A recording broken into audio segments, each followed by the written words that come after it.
పిల్లలు కూడా ఈ మధ్య అమ్మను ఈ మాటలు అనడం ప్రారంభించారు.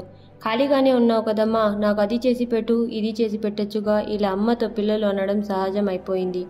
నాన్నగారి మాటలను విని పిల్లలు కూడా ఇలా తయారయ్యారు. ఖాళీగానే ఉంటున్నాను అని వీళ్ళంతా అనుకుంటున్నారు కదా, నేనెందుకు ఒకరోజు ఖాళీగా కూర్చోకూడదు అన్న ఆలోచన వచ్చింది. నాకు ఆలోచన రావడమే తరువాయి. పిల్లలు మా వారు వెళ్ళాక ఏ పని చేయకుండా ఖాళీగా కూర్చున్నాను. సాయంత్రం అయింది. పిల్లలు ఇంటికి వచ్చారు. వస్తూనే ఇంటి ముందు పిల్లలు వేసుకున్న షూ పాలిష్ మూత తెరిచి ఉంది.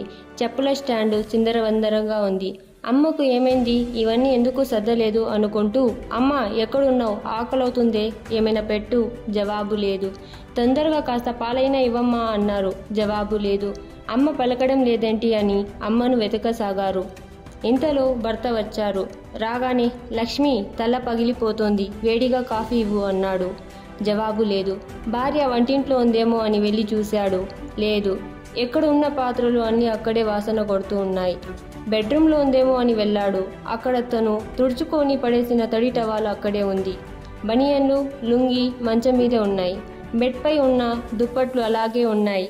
లక్ష్మి కనబడకపోయేసరికి పిల్లలు, భర్త తనని వెతుక్కుంటూ మేడపైకి వెళ్లారు. అక్కడ నవల చదువుతూ బఠానీలు తింటూ కనబడింది. ఏంటమ్మా ఇక్కడ ఇలా కూర్చొనున్నావు, రా ఆకలవుతుంది, ఏదైనా పెట్టు అన్నారు పిల్లలు. ఆఫీస్లో పని ఒత్తిడితో తల పగిలిపోతుంది, కాఫీ పెడదు గాని రా అని భర్త అన్నారు. లక్ష్మి ఇలా అంది, నేను ఒక్కరోజు ఖాళీగా కూర్చుంటే ఎలా ఉంటుందో చూద్దామని ఖాళీగా కూర్చున్నాను. అమ్మ ఖాళీగా కూర్చుంటే ఇల్లు ఇంత దరిద్రంగా ఉంటుందని అప్పటికే గమనించారు పిల్లలు. భర్త తమ తప్పును తెలుసుకొని ఇలా అన్నారు. లక్ష్మి తప్పైంది, సరే నీ కూడా నేను కాఫీ కలుపుకొని వస్తాను, ఇక్కడే ఉండు సరేనా అన్నాడు భర్త. మేము నీకు స్నాక్స్ తెస్తాం ఉండమ్మా అన్నారు పిల్లలు.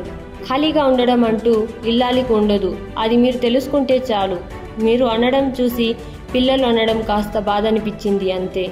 10 నిమిషాలు ఆగండి, మీ అందరికీ తినడానికి తాగడానికి ఏవో ఒకటి చేసి తీసుకొస్తాను అంటూ లక్ష్మి చీర కొంగును నడుములో దుంపుకొని నవ్వుతూ వెళ్ళింది. ఇంటి ఇల్లాలికి ఎంతో పని ఉంటుంది. ఖాళీగా ఉన్నావని ఉద్యోగం చేయడం లేదని చులకన చేయడం తప్పు కదా.